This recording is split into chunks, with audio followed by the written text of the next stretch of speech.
In diesem Video machen wir einen Ausflug in den Pico-Katalog von 1968-69. Kommt mit auf die Reise!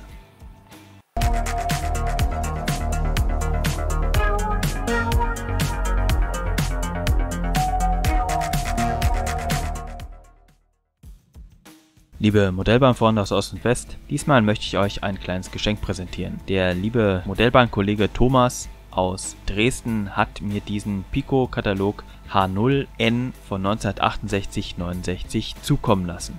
An dieser Stelle herzlichen Dank für dieses wunderbare Geschenk, genau der hat mir in meiner Sammlung noch gefehlt. Kurz zur historischen Einordnung: 1968-69 kann die Spur N im Hause Pico auf eine 4-jährige Geschichte bereits zurückblicken. Dieser Katalog dokumentiert das Ganze. Der Katalog ist insofern besonders, da es sich um einen 1:1 Bildkatalog handelt, wie man hier vorne sehen kann im Eingangsbereich. Das heißt, dass alle Abbildungen Originalgröße entsprechen. Der Hauptproduktionsschwerpunkt des VEB Pico lag in dieser Zeit, wie eigentlich auch bis zum Ende der DDR, im Bereich von H0. Entsprechend sind die 66 Seiten des Kataloges gestaltet, 60 Seiten befassen sich mit der Nenngröße H0, lediglich 6 Seiten mit Spur N. Immer auf der richtigen Spur, so lautete damals der Werbespruch vom VEB Pico. Die Werbetexte im Katalog sind entsprechend aufgebaut und auch die generelle Aufmachung ist sehr sympathisch gestaltet meiner Meinung nach. Wir haben diesen Jungen mit der Pico-Mütze, der immer wieder auftaucht. Ein sehr sympathisches und auch spielerisches Element, weil, sind wir doch ehrlich, wir sind nun mal auch nur Kinder mit Bärten oftmals, wir Männer, modellbahnerischen.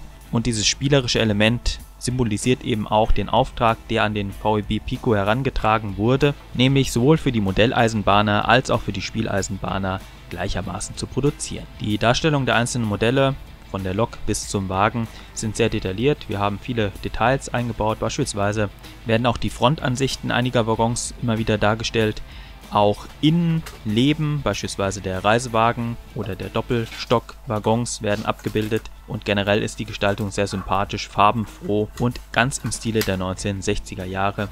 Auch eine Besonderheit wurde damals aufgezeigt, mit dem Pico auf der Frühjahrsmesse in Leipzig punkten konnte. Es ist die sogenannte I-Kupplung, die intelligente Kupplung, ein eigenes hochinteressantes Feld, was hier abgebildet wird. Die Funktionsweise könnt ihr auf den Bildern sehen. Aber auch hier noch einmal selbst solche Umrüstsets, die damals angeboten wurden, kann ich euch zeigen. Die Funktionsweise ist an anderen Seiten erklärt, kann ich auch gerne unten verlinken, könnt ihr nochmal selbst stöbern. Aber ihr seht, es lohnt sich zu sammeln und die Innovationskraft, die damals vorherrschte, war groß. Die I-Kupplung hat sich nicht durchgesetzt, aber es war ein interessantes Experiment und die Umsetzung ist hochintelligent, so wie sie eigentlich auch benannt ist, und recht spannend. Etwas ungewöhnlicher ist diesmal meine Musikempfehlung. Ich empfehle die Band Gaukler Rockband von 1980. Eine sehr humoristische Band letztendlich, verbindet oder baut ein mittelalterliche Klänge. Trotz ihres recht großen Auftrittportfolios existierte die Band nicht allzu lange. Dennoch empfehle ich euch als Hörtipp das Lied des Gauklers Weg. Kommen wir nunmehr zum lang ersehnten Spur-N-Teil des Kataloges. Hier heißt es im Vorspann: wenig Platz für eine Modellbahnanlage, Raumprobleme, kein Problem für Pico und seine Konstrukteure. Und weiter: die Modelle der Pico N-Spur zeichnen sich durch Vorbildtreue, feine Detaillierung und technische Perfektion aus. Die Lokomotiven sind funktionssicher und ziehen lange Züge weg. Vollmundige Versprechen, aber letztendlich wurde das auch eingehalten, wie wir im Folgenden sehen werden. Die Produktpalette auf Seite der Lokomotiven. Es wurde angeboten die BR65, hier schon mit der Standardkupplung, die damals eingeführt wurde im Pico-Segment, dann kurioserweise als T34, also berühmten sowjetischen Panzer, bezeichnet, die Diesellokomotive der CSD. Es handelt sich hier um die T449.0, also diese experimentelle Lokomotive. Als nächstes für die DR-Freunde die V180 und zu guter Letzt die WB9210, eine Lokomotive der SNCF, der französischen Staatseisenbahn. Die letztgenannten 3 Lokomotiven sind noch mit dem alten Hakenkuppelsystem ausgerüstet. Das kann ich dann auch, oder seht ihr hier auf den Lokomotiven, die ich euch zeige. Das Interessante an dem Katalog 1:1 ist, dass ich die Lokomotiven direkt aufgelegt habe, also kein Fototrick, keine Verkleinerung.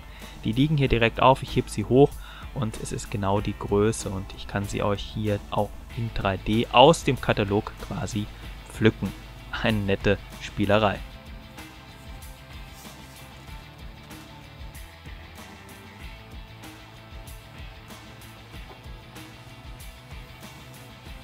Auf der nächsten Seite eine bunt durchmischte Anordnung. Zum einen moderner Doppelstockzug im Mini-Format. Das ist der oben, der viergliedrige, den ich hier weghebe. Dann für den Nebenbahnverkehr eine Zusammenstellung Personenwagen BI29 oben.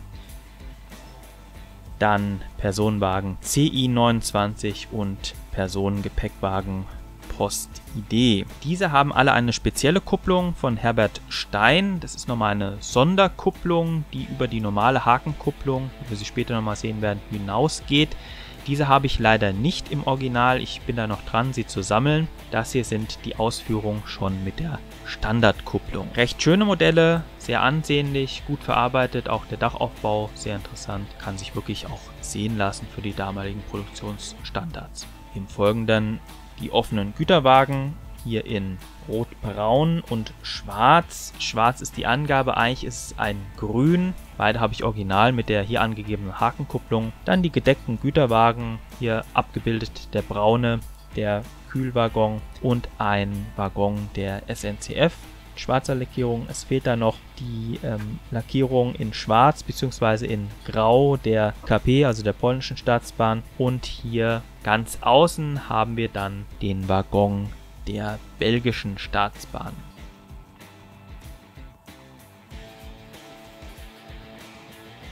Auf der folgenden Seite haben wir noch eine Zusammenstellung der übrigen Güterwagen. Ihr meint vielleicht, ich hätte schon alle Wagen aus dieser Zeit, aber gerade im Segment Hakenkupplungen fehlen mir noch einige. Doch einige habe ich wirklich zusammensammeln können, auch mehrfach. Hier beispielsweise der Niederbordwagen, der Eiskühlwagen, der damals angeboten wurde mit der Hakenkupplung. Und die reiche Varianz der Kesselwagen ist auch letztendlich ganz gut vertreten. Hier beispielsweise der dunkelgrüne mit Leuna-Wasserschiebebild. Das war ein dankbares Motiv, beziehungsweise der Kesselwagen war ein dankbarer Produktionsfaktor, weil er variiert werden konnte. Es war ja immer selber Aufbau, nur mit verschiedenen Lackierungen. Hier beispielsweise BP oder Buna, Shell, Esso und Aral. Und ganz oben in der linken Ecke haben wir den Drehschemelwagen, von denen habe ich auch einige, allerdings nur mit der Standardkupplung.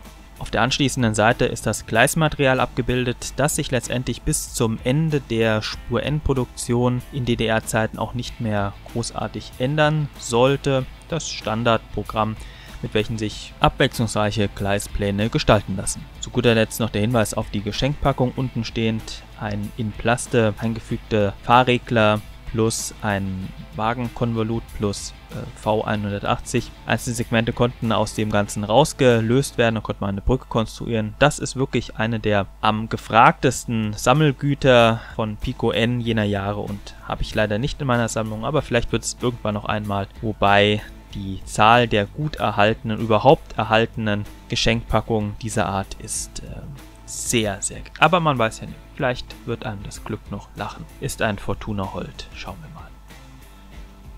Soweit meine heutige Reise durch diesen Pico-Katalog von 1968-69. Vielen Dank, dass ihr mitgekommen seid auf diese kleine Reise. Ihr seht, ich habe noch einiges zu sammeln, aber das Geld ist eben auch nicht unbegrenzt. Und manchmal braucht man einfach die Gelegenheit, es zu finden. Ja, wie gesagt, vielen Dank, dass ihr dabei gewesen seid. Schreibt doch gerne eure Kommentare, ob ihr einige dieser Waggons noch selbst nutzt. Freue ich mich immer. Lasst einen Daumen hoch. Und wie immer wünsche ich euch eine tolle Modellbahnzeit. Bleibt gesund, Glück auf und fahrt frei.